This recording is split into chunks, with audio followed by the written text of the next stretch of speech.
Next month, millions of people are going to be listening to this show, and you have nothing to talk about. I'd probably lower that number down if I'm being honest. Like, yeah, you're not going to get millions of listeners, to be honest with you.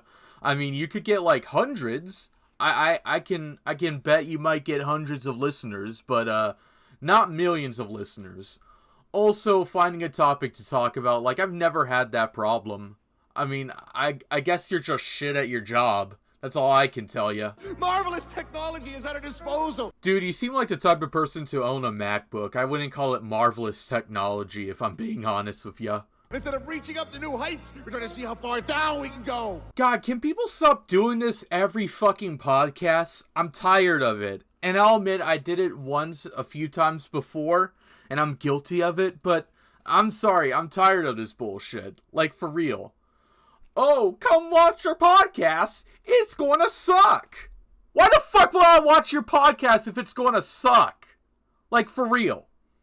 It's not funny. It's not cute. For real, stop saying your podcast is going to suck. Instead, actually improve your podcast. Like, for real. There's ways you can do that. There's ways it can look good and sound good. Like, you don't need to do this to yourself. Ayo, what up, everybody? It's me, Jakob Autism. Welcome to the cool show with Jakob Autism. It's been a while. Kind of. I don't know. Depends on where you're coming from. But it's been a while. And I just need to say my piece on these people. I've said my piece on these guys on the Jack Klassen show. But I really need to just talk about these people right now. Because, I don't know. They bother me. Extremely. Like, they bother me so much. It's hard to explain how much this just bothers me. Like, it really does. It really is bothering that these people walk around with this sort of pride about themselves, when really, they haven't done anything of interest. Not Tuddle, and not Charlie, and, I've learned a few things, and, it's pretty interesting.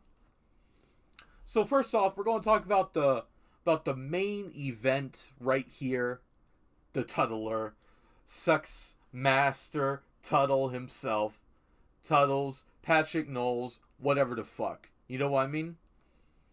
Now, Tuddle has a long and historic career in radio. Of course, you'd never know that unless you actually watch radio, but he does. He does. He's been on a lot of shows. A lot of them happen to be syndicated.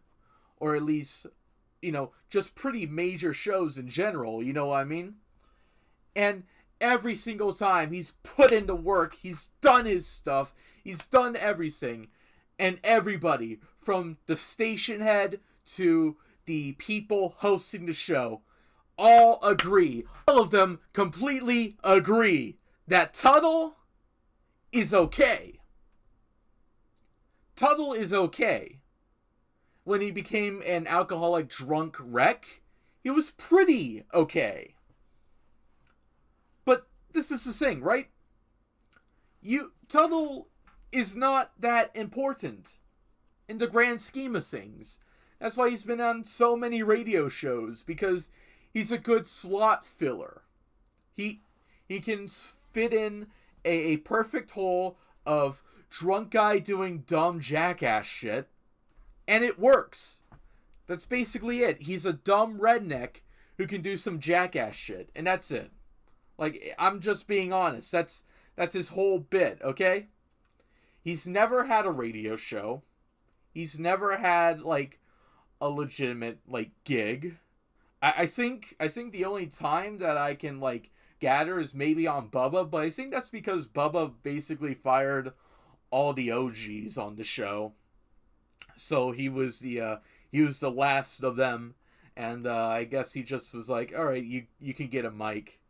But even then, I think most of the time it was just Bubba making fun of the dude because he's a complete wreck.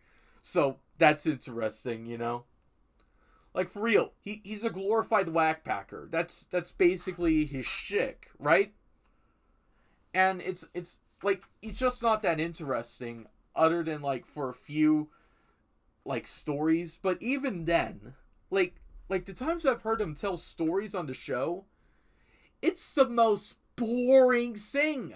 Like, he almost committed suicide. He went to a mental institution. He goes on Tinder and fucks absolute dogs. But, like, none of it is interesting. Like, at least the way he tells it. Like, this should be really easy to make good and, like, good, you know? And I'm sorry I'm saying like a lot, but it's just unbelievable how bad this dude is. He's really bad. And I don't know, like, how he thinks he has, like, a career in anything. Man, I don't know. Like, really, if it wasn't for the fact that he got Jack kicked off another station, I wouldn't like the guy, but I also wouldn't dislike the guy. But really, the whole thing where he just decided, like, they defied it after this, okay? And instead of just going your own way, you actively sabotaged this guy's career by getting him kicked off the station is the most douchey thing I've ever seen, and I could never forgive you for that. Like, for real. I can never forgive this guy for this bullshit. Oh, Jack's not syndicated. Yeah, and he won't be if you keep pulling this bullshit. I don't know. Is this just normal for, like, radio people to do? Like, Mike Kelta did this before, and now you're doing it, where you are angry at a guy, and instead of just letting it go because you have more clout or anything like that, you just decide to blackball the guy. Like, really, people in comedy cannot take a joke. People whose main like thing is trying to be entertaining, humorous, and funny can't take a joke for the life of them. This is where we're at. It really is kind of, like, mind-boggling to me that this is just sort of the place we are at. But I guess that's it. I guess we just kick people off of stations because they say mean things about us and our dumb little co-hosts. And let me just get to Charlie Alamo right now, because this guy is interesting. Now, Tuddle claims that Charlie, good old Charles Xavier Alamo, you know, has been in the industry, man, and he's done real paying gigs, bro. And I cannot find these fucking gigs anywhere. For whatever reason, Charlie Alamo doesn't post any of his credits anywhere. I don't know why. I really don't. I don't know why he wouldn't do that. You think somebody who had this very important and cool career in the radio industry would have something. But he doesn't. He doesn't have anything. He doesn't put anything on anywhere. It really makes me wonder why. I mean, is there something embarrassing about being on paid radio? About being paid to do radio? Like, is there something embarrassing on being on a syndicated channel? A syndicated radio show in New York? Is it? I don't know. So I had to look myself for Charlie Alamo. And I found something interesting about the guy. And it shocked me when I found it. But let me say it like this. It's not like, it makes sense. It makes sense after a while when you think about it. When you think about the type of dude Charlie Alamo is. This revelation about him. It makes total sense. So, I'm looking for this guy's stuff. I type in Charlie Alamo radio, and I get the usual shit. I get the Lame Show. I get, like, what else? I get the Tuddle thing. And I found one thing that was interesting, the Tuddle and Charlie show, which is, I guess they did that like once for a while and then just dropped it to the Tuddle show because he doesn't deserve a second billing or any billing at all. And I find it funny, like Tuddle, well-known radio personality, and Charlie was known as a unknown radio personality. So that should tell you where we're at with these people. So, here's what I found. I found him on at least 2 shows in a local listing. One of those shows was out of, God, I can't remember, but it was, okay, I can't remember the place, but I do know that the state that it's in is Montana. And the population of the people in that little city, in that state, is about, I'm going to be modest and round it up to like 50,000. So he did radio in a state with 50,000 people. Not really a major market, if I'm going to say, but hey, it's work. You know what I mean? And what was that show? It was called the Friday Night Pledge. So basically it was a charity event, and he was second fiddle to some guy called Tom. I didn't really have time to look into who this guy was, if he was anything important. He had more than one show, so I guess he did his job right. And then another show he did called Midday Music. But here's the thing about Midday Music. He did host that show. Yes, but more than one person hosts that show. What do I mean by this? Well, for Monday, it was Charlie. Then for Tuesday, it was someone else, and so on and so on. So, it was sort of like a temporary gig. Like, it wasn't anything important. Like, he wasn't hosting Midday Music. It was more than just one person. And so, you know, I'm looking at this and I'm like, what in God's name is this stuff? Then I see 2 words. 2 words that just shook me to my core. And just made everything in the universe make sense about Charlie Alamo.